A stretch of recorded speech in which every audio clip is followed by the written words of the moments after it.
Amor tan grande, profundo y sublime, es el amor de mi Creador.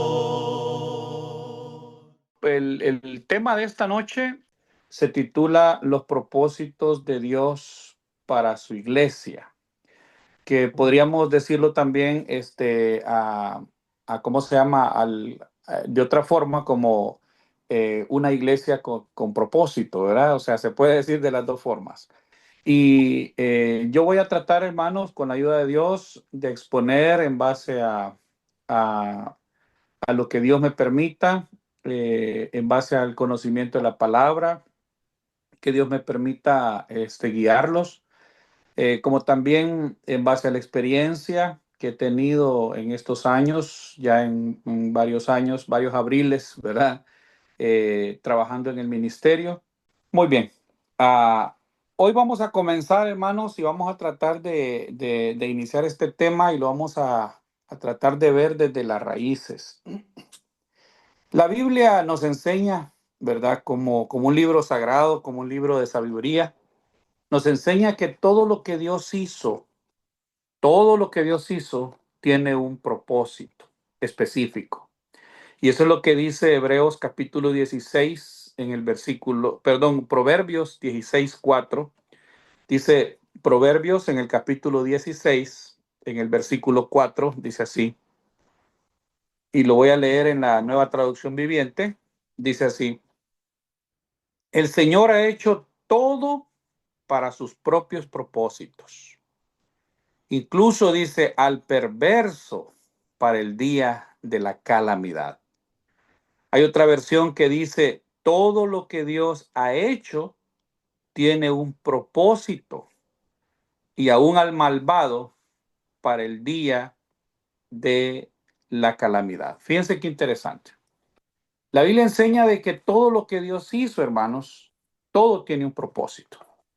Las plantas tienen un propósito, los animales tienen propósito, los insectos tienen propósito, por muy pequeños que sean, o por muy perjudiciales que puedan ser.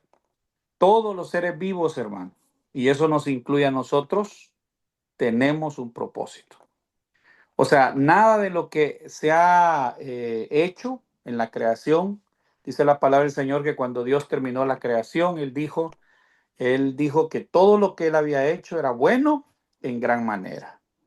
Pero nada de lo que se hizo en la creación, hermano, carece de propósito. Eso hay que entenderlo de una forma bien clara, porque algunas veces uno se pregunta el porqué de muchas cosas, pero todo tiene un propósito en la vida. Aún las pruebas, los problemas, todo, hermano, todo tiene propósito. Ahora bien, la iglesia también tiene un propósito. Eso incluye a la iglesia.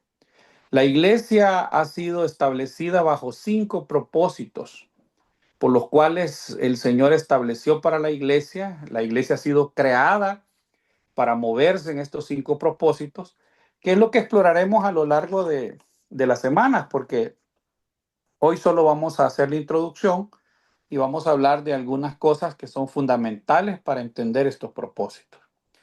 Algunas veces debemos de preguntarnos por qué nuestra iglesia, por ejemplo, no prospera o por qué no crece, entendiendo de que el crecimiento de la iglesia no solo se limita al número ni al conocimiento, ni al espacio, ¿verdad? Sino el crecimiento de la iglesia es un crecimiento colectivo, es un crecimiento que reúne varios elementos. La palabra del Señor dice en Efesios capítulo 4, que cuando nosotros crecemos como iglesia, Dios nos da el crecimiento en todo. O sea, en todo significa que no solo es cuántos somos, hermanos, sino la prosperidad de la iglesia, el crecimiento de la iglesia está basada en varios aspectos, pero todos estos aspectos tienen que ver con cumplir con los propósitos de Dios. Algunas veces también nos preguntamos por qué nuestra iglesia no prospera o por qué nuestra iglesia no crece. Y eso nos lleva a preguntarnos acerca de los propósitos. ¿Será que estamos cumpliendo con los propósitos o las razones para los cuales la iglesia fue creada? Porque fíjense, hermanos, que partamos del hecho de que todas las cosas vivientes, todos los organismos vivos, crecen y es natural que crezcan. Es lógico que crezcan. Eh, por ejemplo, yo tengo tres hijos, ¿verdad? Algunos de ustedes pues tienen también hijos, varios hijos. Nosotros no tenemos que ordenarle a nuestros hijos que crezcan. Ellos crecerán, ¿verdad? Ellos crecerán siempre y cuando estén sanos, siempre y cuando estén saludables. El crecimiento va a ser automático, va a ser natural. ¿Verdad? Si un hijo no está creciendo, es porque algo está pasando biológicamente, pues. Eh, Hay casos, por ejemplo, clínicos, ¿verdad? Que el crecimiento de las personas es limitado. Y estos casos se debe precisamente a que hay un problema de salud. Y eso también aplica a la iglesia. Así también es la iglesia. Nosotros debemos entender de que el crecimiento es un proceso, ¿verdad? Pero este proceso solo ocurre cuando la iglesia cumple con los propósitos. Y para cumplir con los propósitos, la iglesia debe de estar saludable, debe de estar sana, porque todo organismo vivo crece si está vivo y está sano. Obviamente, si está muerto, pues no va a crecer, va a decrecer, ¿verdad? Se va a descomponer. Pero si está vivo y está saludable, está sano, todo va a crecer. Los animales, las plantas, los seres vivos. Y la iglesia no es una organización. La iglesia es un organismo, ¿verdad? Muchas veces nosotros lo hemos visto en términos de organización. Es claro que hay un tema en la Biblia que habla acerca de la organización de la iglesia, pero eso se refiere al gobierno de la iglesia, ¿verdad? Pero la iglesia en sí no es una organización como una empresa, ¿verdad? O una sociedad o una fundación. No, no, no. La iglesia es un organismo. La palabra del Señor dice de que la iglesia es el cuerpo de Cristo. Él es la cabeza y la iglesia es el cuerpo. Significa que con la cabeza y el cuerpo se forma el organismo, ¿verdad? Este organismo vivo va a crecer si está saludable, ¿verdad? Hay que entender esto porque algunas veces nosotros nos confundimos con los términos. Esto es solo, estamos poniendo como que las bases y estamos poniendo los puntos subrayados, ¿verdad? Para que nosotros tengamos claro esto. Ahora bien, la pregunta también que hay que hacernos es, ¿qué hay que hacer, verdad? ¿Qué debemos hacer para que nuestra iglesia esté sana? Porque entendemos de que todo organismo vivo crece y se desarrolla si está sano. Y la respuesta es clara, hermanos. Balance, como el cuerpo humano. Fíjense que todo cuerpo, por ejemplo, nosotros, el cuerpo humano, está compuesto por 9 sistemas: sistema óseo, el sistema digestivo, el sistema nervioso, etcétera, etcétera. Y estos 9 sistemas están perfectamente balanceados. Cuando estos sistemas están perfectamente balanceados, están funcionando a fin de que el cuerpo pueda desarrollarse. Cuando estos sistemas no están en balance, es cuando nos enfermamos, ¿verdad? Es cuando vienen las deficiencias, cuando tenemos algún problema. Pero cuando el cuerpo está balanceado perfectamente, entonces el cuerpo crece, se desarrolla y está sano. Entonces, ¿qué debemos hacer para que una iglesia esté sana? Pues debemos de tener una iglesia balanceada, que todos los sistemas, en este caso, estos propósitos de Dios, que son 5 propósitos que vamos a ver más adelante, ¿verdad? Uno por uno, y lo vamos a explorar uno por uno, y vamos a meterles el bisturí, y los vamos a descuartizar, hermanos, si queremos verlo de esa forma, hasta que nosotros podamos entender cuál es el propósito de Dios y cómo hay que aplicarlo. Ese es el balance que hay que tener, que estos 5 propósitos estén trabajando perfectamente, no uno más que otro, sino todos perfectamente, ¿verdad? Así sucede en la iglesia de Cristo. La iglesia de Cristo, repito, está compuesta por 5 sistemas o 5 propósitos, y eso permite que la iglesia funcione, se desarrolle perfectamente. A eso se le llama crecimiento saludable. Cuando una iglesia no está creciendo, no está prosperando, cuando en la iglesia hay más problemas que buenas noticias, cuando la iglesia viene para abajo, hermano, viene para atrás, está decayendo, es porque estos 5 propósitos no se están cumpliendo. No hay balance en la iglesia. La palabra dirigir, que es una palabra clave en este estudio, significa guiar y también significa controlar, según la Real Academia. La palabra dirigir. Tú diriges algo cuando tú lo guías o lo controlas. Por ejemplo, cuando conduces un carro, tú lo diriges porque tú lo controlas, ¿verdad? Con el volante, tú lo llevas por donde tú quieras, por las calles o por donde sea. Así también cuando tú clavas, ¿verdad? Tú golpeas el clavo en la madera, por ejemplo, y tú diriges ese golpe de manera que pueda introducirse perfectamente.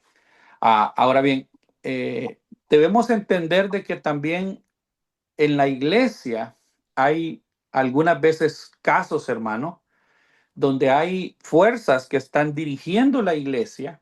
No, oiga que no dije personas, estoy hablando de fuerzas que dirigen la iglesia, que no la están dirigiendo adecuadamente, o no la están controlando, no la están moviendo adecuadamente. Es como que tú empujes algo.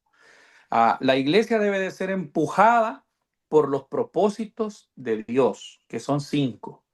Pero muchas veces la iglesia está siendo empujada por fuerzas que nosotros nos parece que son las que deberían de llevar a la iglesia, pero no es correcto, ¿verdad? La pregunta es, ¿qué está guiando, controlando o dirigiendo en este caso a nuestra congregación? Y esto es bueno que todos lo sepamos, hermanos, porque somos parte de la iglesia, ¿verdad? Porque siempre hay algo que nos va a dirigir, que nos va a empujar como iglesia.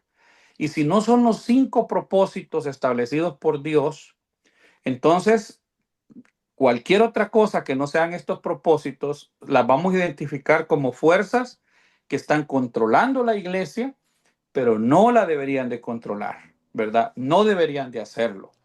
Por ejemplo, fíjese, yo he tratado de enumerar 7 fuerzas que existen en la iglesia, que empujan la iglesia, que dirigen la iglesia, y usted, cuando yo las comience a mencionar, pues usted va a comenzar tal vez a traer a su mente algunos casos que se dan en nuestras congregaciones.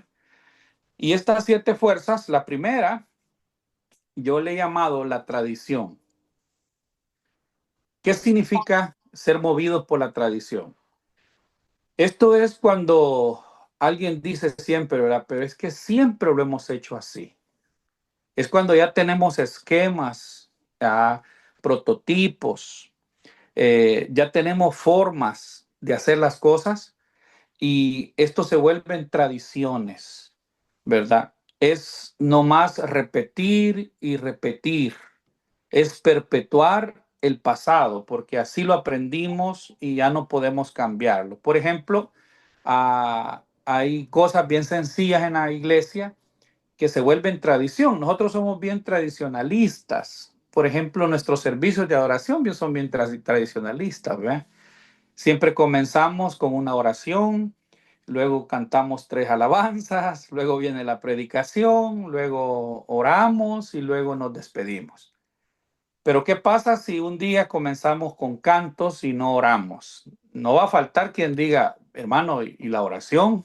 ¿Verdad? ¿Qué pasó con la oración? ¿Qué va a pasar si un día comenzamos directamente con la palabra y decimos, no, no, no, porque tenemos que pedir la dirección de Dios? Pero esas únicamente, hermano, son formas tradicionales de hacer las cosas. Reunirnos a las 9 de la mañana, algunas veces es una tradición, ¿verdad? Y ustedes saben que nuestros servicios a las 9 de la mañana son servicios para la iglesia, no son servicios para los amigos, porque un domingo a las 9 de la mañana es bien difícil que un amigo esté listo para adorar, a no ser que tenga demasiado interés, ¿verdad? Nuestros cultos deberían de ser en la noche o en la tarde, ya cuando las personas están desocupadas, pero nosotros hemos perpetuado, ¿verdad? Yo recuerdo cuando yo comencé en esta congregación aquí en Apaneca, nos unimos con mi esposa hace ya 26 años. Yo recuerdo que encontramos un grupo muy pequeño de hermanos, y se quiso unir un hermano que venía de otra congregación. Y cuando teníamos reuniones para organizar algunas cosas, él siempre decía, pero en la iglesia allá donde yo me reunía, no se hacía así. Y siempre nos decía lo mismo, pero allá se hacía de otra forma, pero allá teníamos tal costumbre. Y un día yo tuve que decirle, hermano, si usted cree que la forma en que se hacían las cosas en su antigua congregación es lo mejor o es lo correcto para usted, pues yo le invito a que vuelva mejor, porque aquí vamos a tratar de hacer las cosas un poquito diferentes. Y yo recuerdo que el hermano, sin problema, dijo, sí, yo me voy a regresar mejor. Y sí se regresó, hermanos. Y al principio sentimos un poco porque ofrendaba y nosotros necesitábamos esa ofrenda. Pero al final fue ganancia. ¿Por qué? Porque nos permitió hacer algunos cambios en forma, no de contenido. Acuérdense que en la iglesia siempre hay dos cosas, hay formas y hay contenidos. Los contenidos nunca cambian, que es la palabra del Señor, que es la doctrina, que es la enseñanza. Eso no va a cambiar, pero las formas pueden cambiar. Entonces, la iglesia movida por la tradición es la iglesia que siempre hace lo mismo, ¿verdad? Que siempre lo ha hecho por generaciones, en generaciones y en generaciones. Nosotros, hermanos, sentamos a los hermanos en bancas en algunas congregaciones, ¿verdad? De 1800 y cantamos cantos de 1500, o sea, de los años 1500. De hecho, la mayoría de cantos que están en nuestro himnario ni siquiera son de la iglesia de Cristo. Son presbiterianos, son bautistas, son metodistas, son episcopales. Cantos que nosotros decimos, vea, los cantos son de la iglesia. No, ni siquiera lo hicieron miembros de la iglesia. Entonces, si hoy en día tenemos otros cantos, a lo mejor decimos, no, no, no, no, porque esos no son de la iglesia. No, si ninguno es de la iglesia, son muy raros. Uno o dos quizás que algún miembro de la iglesia de Cristo haya hecho, quizás, pero ni siquiera está en nuestros signarios. Entonces, debemos entender de que hay iglesias que son movidas por la fuerza de la tradición, ¿verdad?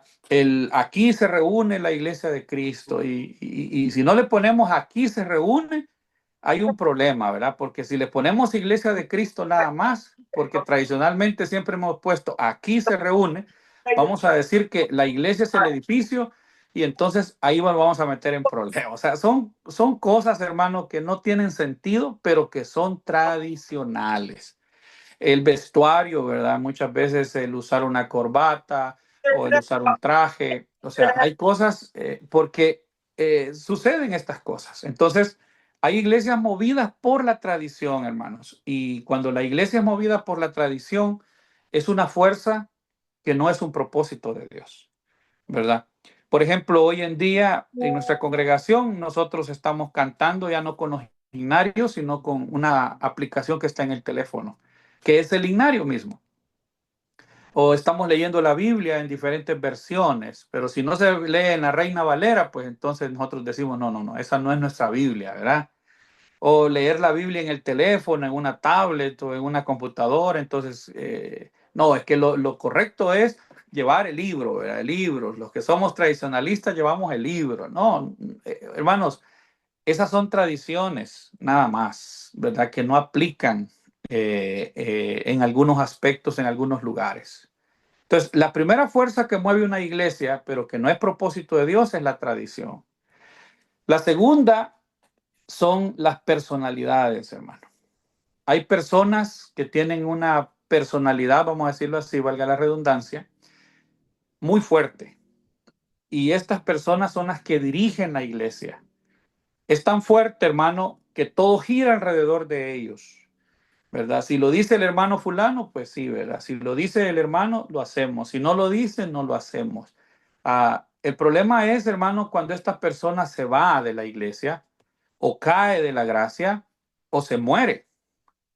La iglesia sufre mucho, y hasta puede desaparecer, ¿verdad? Nosotros vemos en el mundo religioso que hay personalidades muy fuertes, pastores muy fuertes, que son los que dirigen las congregaciones, y sin la presencia de ellos, las congregaciones tienden a desaparecer. Entonces, debemos de tener cuidado porque en la Iglesia de Cristo también pasa lo mismo, ¿verdad? Podemos ser movidos por las personalidades y no hay relevo generacional. Llegamos a viejos, por ejemplo, yo una vez, hace, como en el año 2000, creo yo, visité una iglesia en Estados Unidos que su predicador recién había muerto y, y los hermanos no tenían más quienes predicara, entonces se les ocurrió la idea de conseguir una grabadora, una radiograbadora, ¿verdad? Y pusieron un cassette, en aquel entonces todavía los cassettes, ¿verdad? Con la predicación del hermano, ¿verdad? ¿Por qué razón? Porque no tenían quienes predicara y la iglesia estuvo a punto de desaparecer. Y todos los domingos se reunían para volver a escuchar las predicaciones que habían quedado grabadas en los cassettes. Entonces tengamos cuidado porque de repente una personalidad, ¿verdad? Que no necesariamente pues tiene que ser un predicador. Algunas veces quien mueve la iglesia es el tesorero, ¿verdad? Porque es el que maneja las finanzas.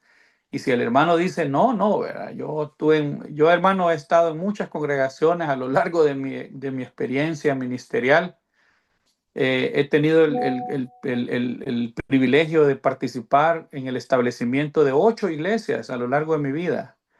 Y he visto tantas cosas, créame, he visto tantas cosas de personalidades, ¿verdad? Y las iglesias las son movidas por estas personas y realmente no deberían de moverlas. Número 3, hermano, las finanzas. Volviendo un poco al punto número 2, las personalidades. Nosotros tenemos en la carta de Juan el caso de Diótrefes, por ejemplo, ¿verdad? Que ustedes lo pueden estudiar más detenidamente. Diótrefes era un líder ahí en la iglesia que no permitía que los hermanos tuvieran comunión con los de Juan, ¿verdad? Con los del apóstol Juan y Juan. Y entonces Juan dice, bueno, cuando llegue tendré que poner en orden esto y tendré que reprenderle, ¿verdad? Entonces, ¿hay diótrefes en la iglesia? Sí, hay diótrefes, muchos diótrefes en la iglesia, hay fariseos, ¿verdad? Hay muchas personas, hermanos, que pueden socavar, ¿verdad? Los propósitos de la iglesia. Número 3, las finanzas. Este es un problema muy usual.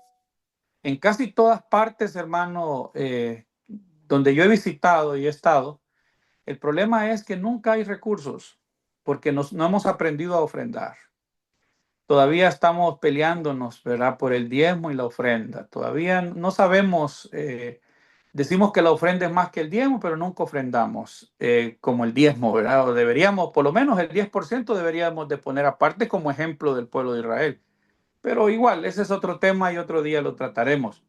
Pero en muchas partes el problema son las finanzas porque no hay dinero, pero hay otros lugares donde el problema son las finanzas porque hay mucho dinero, ¿verdad? Y al haber mucho dinero también hay muchos problemas. ¿Por qué? Porque comienza la iglesia a ser movida por el dinero. Los que ponen el dinero son los que, como dice un dicho, los que pagan los músicos piden la canción, ¿verdad? Y ese es un problema también, porque el dinero muchas veces viola la autonomía de la iglesia. Yo recuerdo que nosotros tuvimos actividades con hermanos que traían dinero y nosotros les decíamos, bueno, pongan el dinero en la ofrenda de la iglesia y de ahí se va a manejar. Y decían, no, no, no, no, ¿verdad? Aquí se hace lo que nosotros decimos. Y teníamos problemas siempre por eso, hermano, porque el dinero siempre es un problema cuando uno no es sabio, ¿verdad? Cuando no hay dinero, pues no se hacen las cosas y cuando hay pleitos, ¿verdad? Porque hay mucho dinero. Y todo esto trae divisiones en la iglesia, pleitos a raíz del dinero. Entonces, llevamos 3: la tradición, las personalidades y la finanza. Estamos enumerando las 7 fuerzas que tengo acá yo, que mueven a la iglesia, pero no deberían de moverla, ¿verdad? Los que deberían de moverla son los 5 propósitos que posteriormente veremos. La cuarta, hermanos, son los edificios. Desafortunadamente hay iglesias que solo existen por y para el edificio. El edificio es lo más importante para ellos. hacen de esto el centro de su adoración. Hacen que este sea lo más importante para ellos. Tanto así que le llaman al edificio iglesia, ¿verdad? Llegan hasta llamarle al edificio iglesia. Y esto trae múltiples problemas, hermano. Múltiples problemas. Trae discusiones innecesarias, se gasta el dinero de la ofrenda en el edificio y se descuidan otras cosas que realmente son importantes. Entonces, dinero es una fuerza poderosa. Edificios es otra fuerza poderosa. Entonces, tenemos que tener cuidado con esto. La número 5, hermano, que yo he señalado acá es los programas. Hay iglesias que viven alrededor de un programa. Puede estar enfocado quizás en alguna área de la iglesia. Por ejemplo, los niños, las mujeres, los líderes, las brigadas, orfanatos, asilos, escuelas, hospitales, etcétera, etcétera. O sea, todo esto nos parece que es bueno, pero no es lo más importante para la iglesia. Debemos entender que no podemos girar alrededor de los programas. Solo cuando se ejecutan estos programas es que la iglesia cobra vida y no debe de ser así, ¿verdad? Porque esto llega a determinar que la iglesia existe para este programa, existe para un hospital, existe para una brigada, existe para un asilo, existe para la clase de mujeres, existe para los niños y realmente no debe de ser así, hermanos. El número 6 es los eventos. Eh, También hay en la iglesia, hermano, diferentes tipos de eventos, ¿verdad? Estos pueden ser seminarios, campañas, eh, pueden ser capacitaciones. Lo más importante para ellos son los eventos. O sea, hay iglesias que viven para los eventos. Llegan estos a ser el alma de la iglesia. Hay eventos que ya no tienen razón de ser, hermano. Ya ni gente llega. Hay campañas que ya ni gente llega, pero se siguen perpetuando y se siguen haciendo. El día que se les dice, mire, ya no se va a hacer, parece que la iglesia va a desaparecer. Conozco iglesias que les gusta ir sumando números romanos, ¿verdad? Segundo evento, tercer evento, cuarto evento, 21 eventos, 29 eventos. ¿Para qué ir sumando números? Algunas veces pierde razón de ser, pero hay iglesias que no conocen los propósitos de Dios, que viven para los eventos. Y cuando estos eventos dejan de realizarse, también verá, están en peligro de extinción las iglesias. Y por último, hermanos, la séptima fuerza son los inconversos. Yo he notado a lo largo del ministerio que este punto es bien interesante, porque es claro que la iglesia está llamada a predicar el evangelio a los inconversos, o sea, a los no cristianos. Pero la iglesia no puede ser controlada por los inconversos, ¿verdad? Esto sucede cuando la necesidad de predicar el evangelio desplaza también otras necesidades que hay en la iglesia. Cuando muchas veces le damos prioridad más al amigo que al hermano, ¿verdad? He estado en lugares donde las personas han dicho, la persona más importante que está aquí es usted, amigo, en los cultos, ¿verdad? Y esa es mentira. La persona más importante del culto, ¿quién es? Dios. Ni siquiera son los amigos, ni siquiera son los hermanos, es Dios, es Cristo, ¿verdad? Entonces, debemos entender esto, hermanos. Hay 7 fuerzas, repito, 7 fuerzas, ¿verdad? Hemos dicho de que una es la tradición, otras son las personalidades, la tercera son las finanzas, cuarto son los edificios, 5 los programas, 6 son los eventos y 7 los inconversos. Ahora bien, son fuerzas que están moviendo a la iglesia y ustedes quizás tengan algo otros por ahí, pero yo he seleccionado 7. Son 7 fuerzas que mueven a la iglesia, pero no deberían de moverla. Más bien preguntémonos, ¿son todas las actividades mencionadas, estas 7, incorrectas ¿Qué piensan ustedes? ¿Son incorrectas? No, realmente no son incorrectas, pero el llamado de Dios para la iglesia es superior. Ah, o sea, estas cosas está bien, las podemos hacer, pero lo que Dios quiere que hagamos es mucho más grande todavía. Es mucho más grande que los inconversos, que los eventos, que los programas, que las finanzas, que el edificio. Es mucho más grande los propósitos de Dios. En Proverbios, hermano, en el capítulo 19, versículo 21, dice la palabra del Señor así, ¿verdad? Proverbios 19, 21.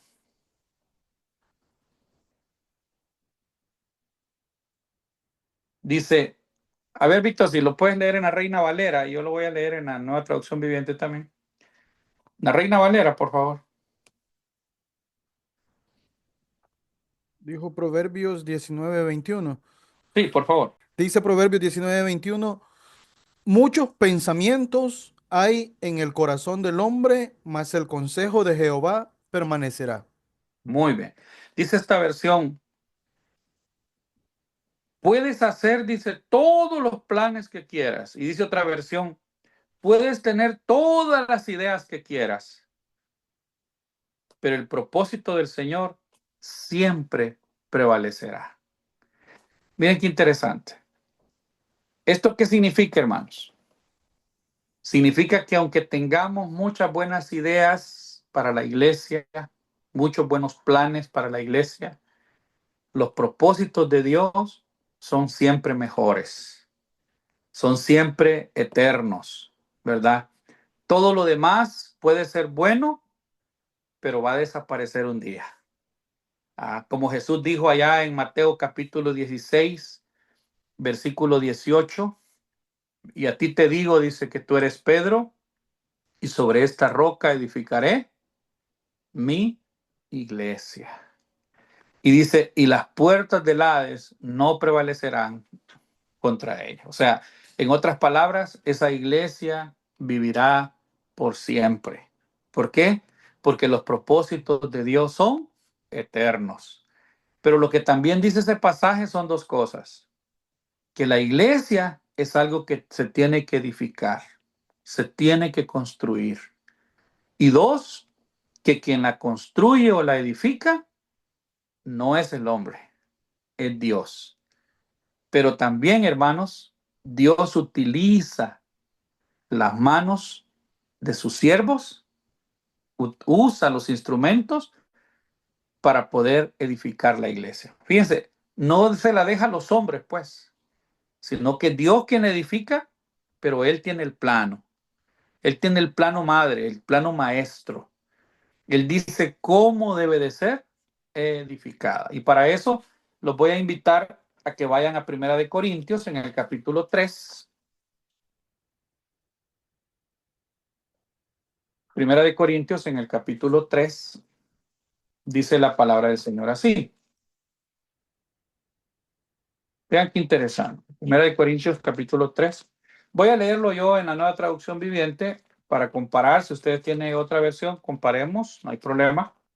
Dice el versículo 10, 1 Corintios 3:10, dice la palabra así.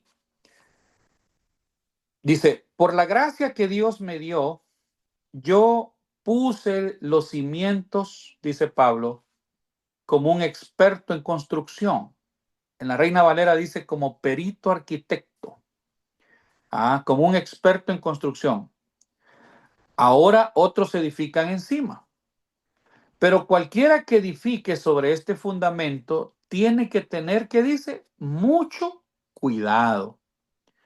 Y dice el 11, pues nadie puede poner un fundamento distinto al que ya está puesto, que es Jesucristo.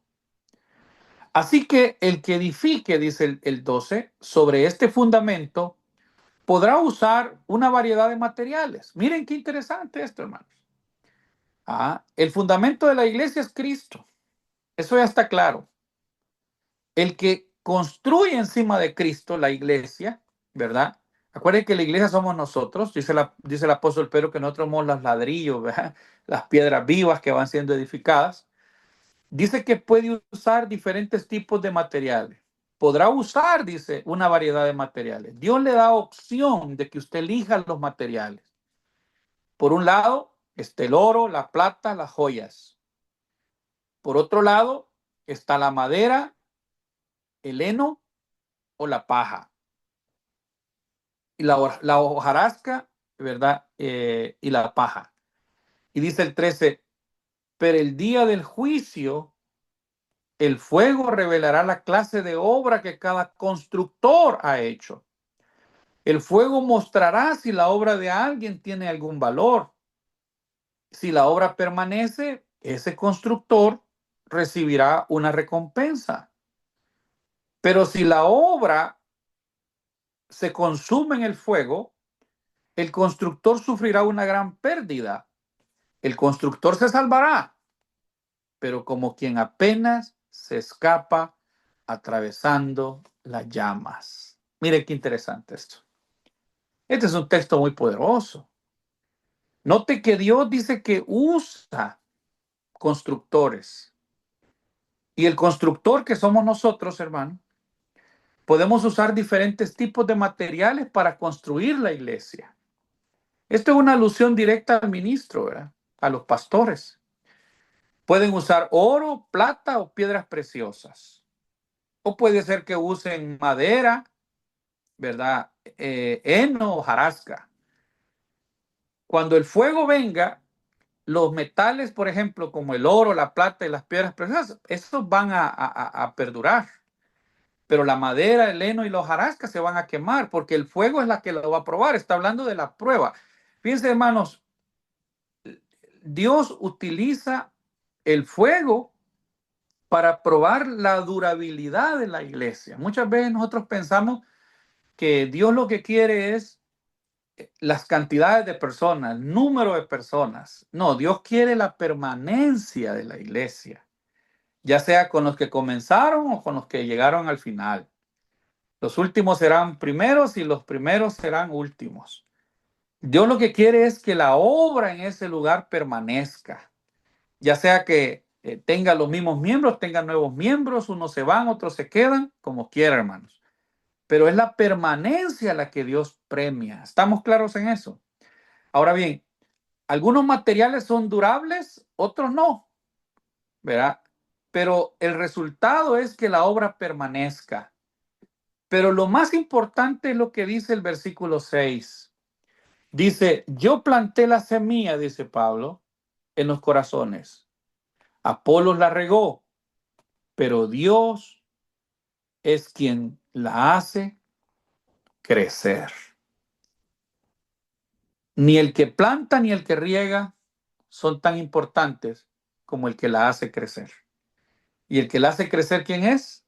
Dios. Entonces, la pregunta es, ¿cuáles son los propósitos que Dios tiene para construir esta iglesia? Y eso es lo que vamos a ver, hermanos, en la próxima lección. Ahora hemos tratado de ver que todos los seres creados por Dios, animales, plantas, seres vivos, lo que sea, dice que tienen un propósito. Todo lo que Dios hizo tiene un propósito. La iglesia es el cuerpo de Cristo, es un organismo vivo que solo va a crecer si está vivo y está saludable. Pero hay fuerzas que están moviendo a nuestras iglesias que no deberían de moverlas. La tradición, las personalidades, las finanzas, los edificios, los programas, los eventos, los inconversos. Pero debemos entender de que aunque tengamos buenas ideas para nuestra iglesia, buenos planes, implementar métodos, todo eso está en la mente del hombre. Ya Dios tiene sus planes para la iglesia. Quien edifica la iglesia es Cristo, ¿verdad? Y lo va a edificar para que sea eterna, para que permanezca para siempre. Un reino inconmovible que permanece hasta el fin, que se la lleva al cielo el Señor. Pero usa nuestras manos, hermano. Y nosotros decidimos qué tipo de materiales utilizar en esa construcción. Pero cuando venga la prueba, el Señor va a probar nuestra obra y la va a probar con fuego, y dependiendo de los materiales que hayamos usado, así va a permanecer o se va a quemar. Tal vez nosotros seamos salvos, aunque ya quemándonos también, ¿verdad? La obra se va a perder y nosotros nos vamos a salvar así ya hueliendo a humo, hermanos. Pero debemos entender esto, ¿verdad? Pero al final no son los constructores, sino Dios que da el crecimiento. Amor tan grande, profundo y sublime, es el amor de mi Creador.